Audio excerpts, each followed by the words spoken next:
Amantíssimos amigos, irmãos, que a gloriosa paz de nosso Senhor e Salvador Jesus Cristo seja sobre todos vós. Eu sou o pastor Fernando Rodrigues, da Igreja Evangélica Pentecostal do Brasil para Cristo, em Planaltina, Goiás. E na nossa leitura bíblica diária, hoje partilharemos o capítulo de número 6 do livro dos Atos dos Apóstolos.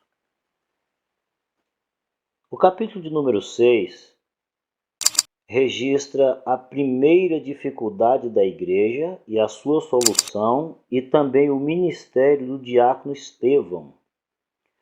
Da dificuldade mencionada, nota-se que esta era inevitável, pois a Bíblia diz que naqueles dias, crescendo o número dos discípulos, houve uma murmuração dos gregos contra os hebreus, porque as suas viúvas eram desprezadas no ministério cotidiano. Você pode conferir no versículo de número 1. A dificuldade era organizacional, devido ao crescimento da Igreja de Cristo, o que é totalmente compreensível. Quanto maior o número de pessoas congregadas, mais surgirão as divergências e a demanda se faz maior.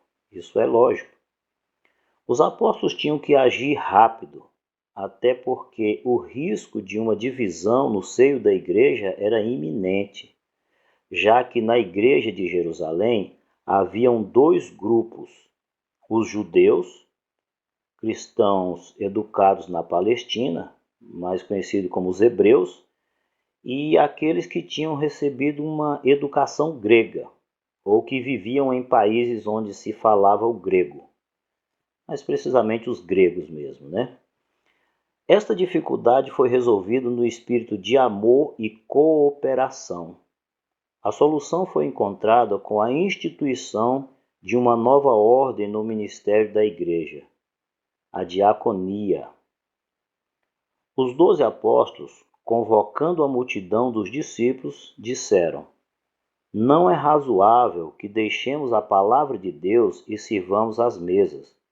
Escolhei, pois, dentre vós 7 varões de boa reputação, cheios do Espírito Santo, aos quais constituamos sobre este importante negócio. E nós perseveraremos na oração e no ministério da palavra. Versículos 2 a 4. A multidão dos discípulos concordou com eles e escolheram 7 primeiros diáconos da igreja do Senhor. Foram eles: Estevão, aquele que sofreria o primeiro mártir, Filipe, Prócoro, Nicanor, Timão, Pármenas e Nicolau. Estes 7 homens foram apresentados aos apóstolos, que por sua vez oraram ao Senhor e lhes impuseram as mãos e os consagraram. Assim foi constituído esse grande ministério na Igreja do Senhor, a diaconia. A diaconia é um ministério importantíssimo na igreja. No versículo de número 2, que citamos anteriormente, já dá para se ter uma ideia das responsabilidades do diácono. Quando os apóstolos dizem: não é bom que deixemos a palavra de Deus e sirvamos às mesas, começamos a entender aqui a real função dos diáconos. A primeira reclamação dos gregos contra os hebreus era que as suas viúvas estavam sendo desprezadas no ministério cotidiano. A reclamação foi aceita pelos apóstolos, até porque a palavra de Deus diz na Epístola Universal do apóstolo Tiago, capítulo 1, versículo 27, que a religião pura e imaculada para com Deus, o Pai, é esta: visitar os órfãos e as viúvas nas suas tribulações. Esta função, então, estava sendo entregue agora aos diáconos, aos 7 homens que foram consagrados para desenvolvê-la. Quando a Bíblia fala do ministério cotidiano, se refere às necessidades físicas e logísticas que surgem na igreja no seu dia a dia. Isto é importantíssimo para a manutenção do bom funcionamento da igreja. A prova disso é que os apóstolos exigiram que os diáconos fossem homens de boa reputação, cheios do Espírito Santo e de sabedoria, para que pudessem ser constituídos sobre o importante negócio. Os tempos mudaram, a igreja também. Vejamos algumas funções que os diáconos desempenham na igreja contemporânea. Eles são responsáveis por administrar a propriedade da igreja. Isto inclui assegurar que o local de culto esteja preparado para reunião de adoração, limpeza da igreja, administração do sistema de som, organização de estacionamento, servir a Santa Ceia para os enfermos que não participaram do culto de Santa Ceia. E como já vimos na necessidade reclamada pelos gregos da Igreja de Jerusalém, cuidar para que as viúvas e os órfãos não sofram necessidades tais como falta de alimentos, medicamentos, entre outros. Ou seja, a melhor colocação para a palavra diácono é servo. A instituição da diaconia foi tão importante que, além de ter resolvido os problemas apresentados pelos gregos, liberou os ministros da palavra de Deus a se dedicarem ao seu ministério. E com isso, a igreja crescia e se multiplicava muito o número dos discípulos, e grande parte dos sacerdotes obedeciam à fé. Versículo de número 7. Veja aqui quão importante é este ministério dentro da igreja. Ele contribui muito para o crescimento da obra de Deus.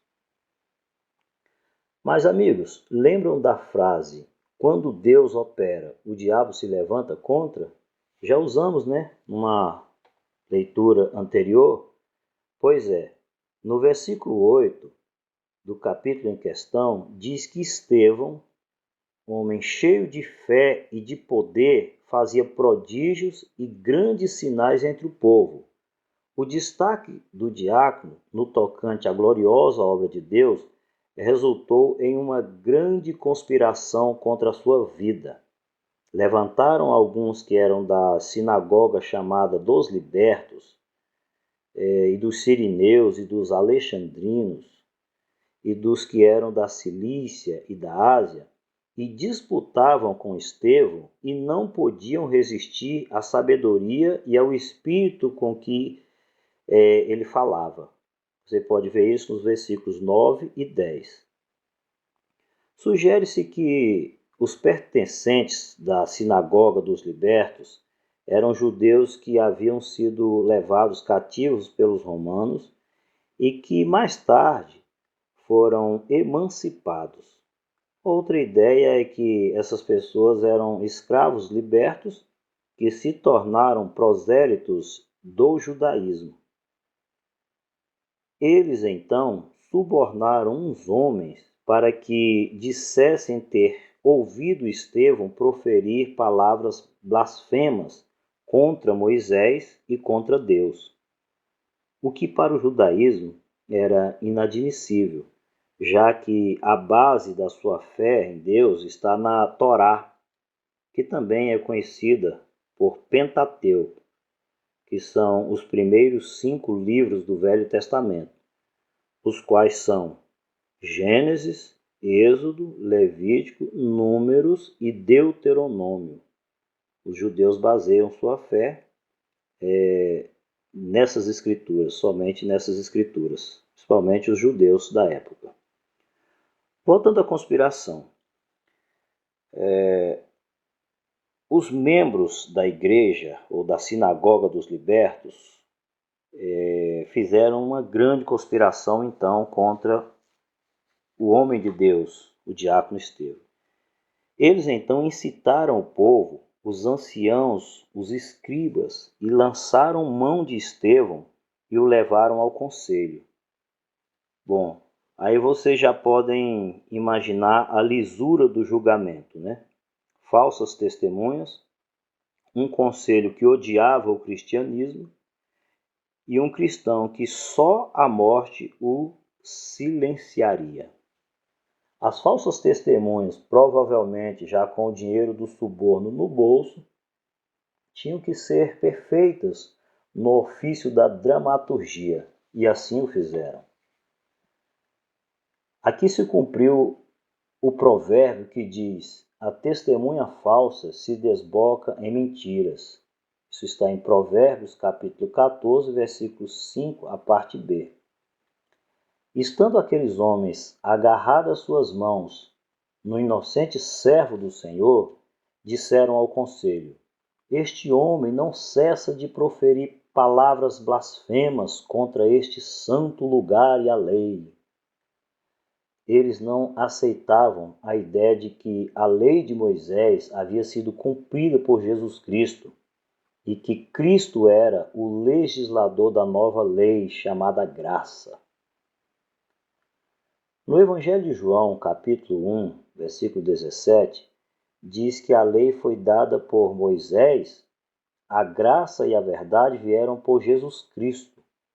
E na epístola do apóstolo Paulo aos Gálatas, no capítulo 3, versículo 13, diz que Cristo nos resgatou da maldição da lei, fazendo-se maldição por nós.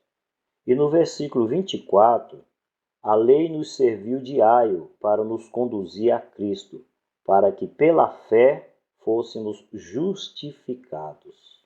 Olha que coisa gloriosa, né? E os judeus desprezaram toda essa graça, todo esse dom imerecido de Deus para a humanidade. Então, em meio às acusações, aflorava-se o zelo equivocado pelo judaísmo, quando diziam: porque nós ouvimos dizer que esse Jesus Nazareno há de destruir este lugar e mudar os costumes que Moisés nos deu. Versículo 14 do capítulo em questão. A prova da inocência do diácono Estevão estava estampada no seu rosto.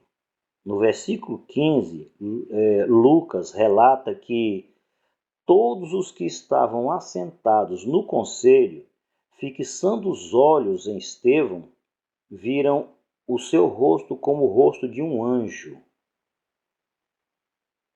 Meus amigos, eu, se sou juiz, em uma dessa, já bato o martelo e digo inocente. Mas qual foi a atitude daquele conselho? Mas nós vamos estudar, é exatamente o que nós iremos estudar na próxima leitura diária, no capítulo de número 7.